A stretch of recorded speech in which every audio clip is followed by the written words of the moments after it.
Hello. Right, so this was going to just be a video for one of my clients, and then I thought, well, I might as well kind of do it as a standalone thing. So there's quite a few of you that've got sort of shoulder things going on and all the rest of it. So we talk a lot about trying to build strength of the shoulder girdle in as many different ranges of motion as possible. So we know that the arm can move in the socket, we know that, but we've also got, or should have, a lot of movement available to us at the shoulder blade. So the shoulder blade being able to move freely on the back of the ribs. So we want movement there. And then we also want to build strength in the different positions of the shoulder blade. So the shoulder blade can, I'm going to call this the shoulder girdle. So this is not my arm moving in the socket. This is me moving via the shoulder blade, if you like. So I'm going to give you 4 main ones for the exercises today. So we've got what we call a shrug or elevation of the shoulder. We've got depression or pulling down of the shoulder girdle or shoulder blade. And then we've got rounding forward. I'll show you that back from the side. Rounding forward and then pulling back. So protraction and retraction. We'll try and build strength in all of those. All right, that's the upshot. So I'm going to start with protraction. I'm going to start with elevation. So elevation is your ability to shrug. So most of us will find this action of pulling the shoulders up to the ears relatively easy, because a lot of us spend our time kind of either cold at this moment in time, this time of year, or stressed and tense, and you're just in that kind of crunched up position. So you might be wondering why I want to try and build more strength in that area, and that's because just because muscles are tight doesn't mean that they are particularly strong. So we want strength in all ranges of movement, right? So the first one, elevation. So to start with, just get used to the fact that can you shrug your shoulders? So you get a feeling of that motion. If I then ask you to take your arms overhead and do the same, can you shrug your shoulders up towards your ears and then pull them back down? And you might find that you think, oh, it was easier to do it with my arms down. And that's because now your muscles, if you like, are having to lift your arms up overhead, or push your arms up, if you like. So we're going to add extra load to that. So you're going to come to all fours, toes are tucked under, and you're going to lift your bottom into the sky. You don't need to straighten your legs, we're not bothered about your hamstrings at this point in time, but I'm going to push forward with my hands to take my chest towards my thighs. My head is between my arms and I'm looking at my ankles. So from there we're going to try and do the same thing. We're going to try and shrug the shoulders to the ears. So I'm shrugging and then releasing. Shrugging and releasing. I'm going to turn this way so hopefully you can see. Shrug and release. Shrug and release. Pushing the floor away to close the space between my shoulders and my ears. And then lower the knees back down to the floor. So you're shrugging or trying to close this space here. That's the exercise that way up. You can do as many as you want really, and then you can do holds as well. So you might do, say, 10 shrugs, and then you might hold in that shrug position, hold it for 5, for 10, for 15, and then release, and then come back down. And you're building strength all around this part of the shoulder. So the opposite of that then is that depression or pulling the shoulder blades down. And this is quite, so if you look at my shoulders will drop, so they are normal, and I'm pulling them down. So if you want to load that up and make it harder, I'm going to come to a crab position.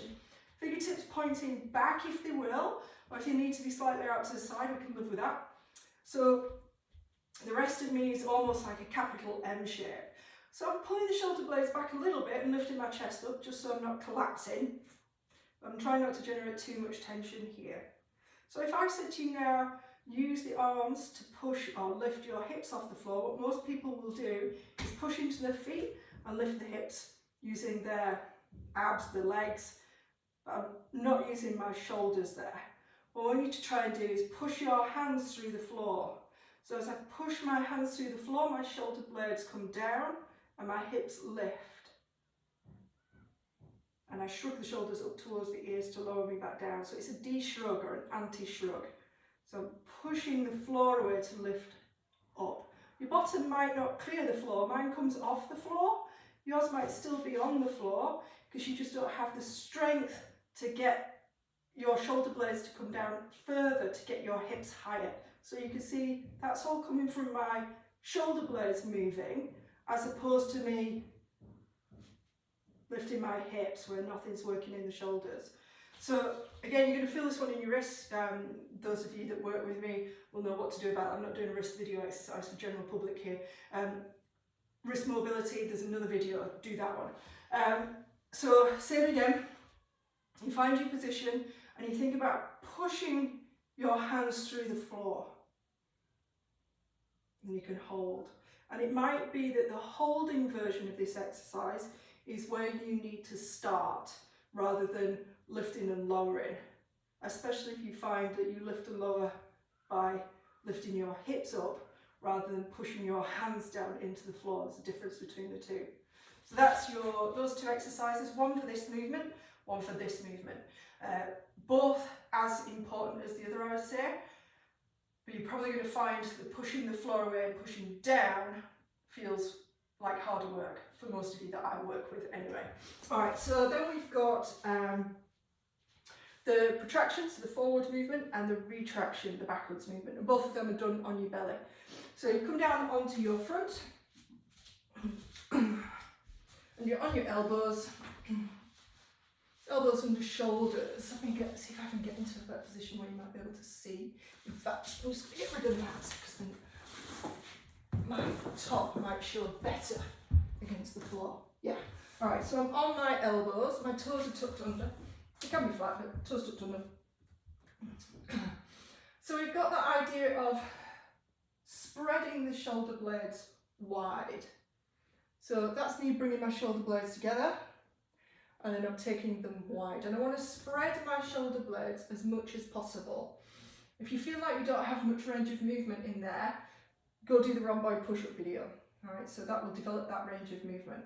So from here, we're going to spread, spread, spread, and I'm going to hollow my body. So I'm picking my ribs up off the floor, then I'm picking my belly button up off the floor, and I'm hoping you can see that my spine is rounded. I'm not here with my butt in the air, I'm tucking my tailbone under. If you've got this right, you should feel like it's a lot of work in your abdominals, but also I want you to push the floor away with the elbows so that you are spreading your shoulder blades as wide as possible. And with this one, we are just going to hold, and you might hold for 5 to 10 seconds, or as long as you can, and then you lower everything back down. So just remember, if you look at my lower back now, you'll see I've got a curve in this direction. What you want is to eliminate that curve. So I'm rounding my spine, the equivalent of doing that action. You can see it more as I do it in all fours, that I can round my spine much more. That's the shape that I want to create while spreading my shoulder blades wide. So essentially, it's exactly the same as this action, except I'm doing it from the floor on my belly and my elbows. So that's the movement. If I'm down here, it just looks slightly different because I'm coming from a lower position. But I'm trying to get that same rounding of the spine. Not going to look quite the same, but it's the same sensation or the same muscles that are doing the work.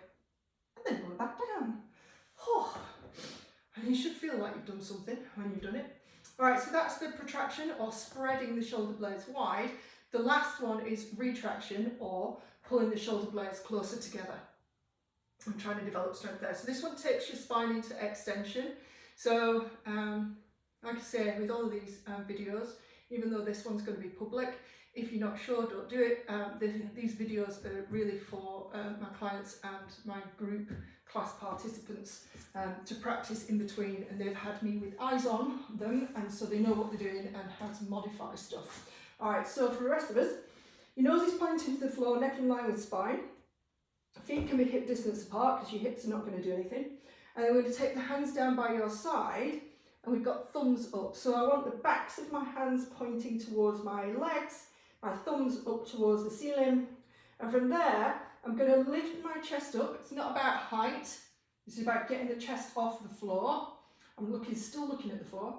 Pull my shoulder blades together, my arms will lift up, and it's about pulling your shoulder blades together.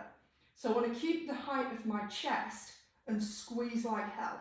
So I'm squeezing the shoulder blades, arms are lifting, thumbs pointing to the ceiling as best I can. I hold for maybe 2 or 3 breaths and then release back down. So that's the last one. I'm not going to do tons of those because I've done loads of work today. So you've got the upward one, the downward one, the forward one, and the backward one, or elevation, depression, protraction, retraction, if you want the fancy terms for it. So all of those 4 are designed to help you develop strength in all the different ranges of motion of your shoulder blades, or some of the range of motion of your shoulder blades, what it has available. And you can play with different positions to try and get different ranges of motion, but those are the 4 main ones to start with. Develop strength in the muscles that stabilize the shoulders, and if you do have a shoulder issue, hopefully by having better stability and better strength around the shoulder and the arm in the socket doesn't have to do as much. So if you've got sort of frozen shouldery type stuff, or rotator cuff type stuff, or have had stuff like that, or you're recovering from, or you want to prevent it, these are just 4 exercises to start working on stabilising the shoulder a little bit better. Come chat to me if you want. Or any questions, anything like that, come chat to me.